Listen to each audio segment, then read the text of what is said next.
చెప్పని ఈ రక్తాక్షర లేఖని ఇప్పుడే పంపని అన్నం పుణ్యం ఎరగని మా సీమకిరా రమ్మని ఆహ్వానం అందించని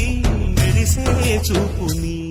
తొలగింది ముప్పు అని నీలి మప్పు మనసారా నవ్వని చిరుజల్లు ముంపు మన ముంగిలంత ముత్యాలే చల్లని ఆశా సుగంధమైనే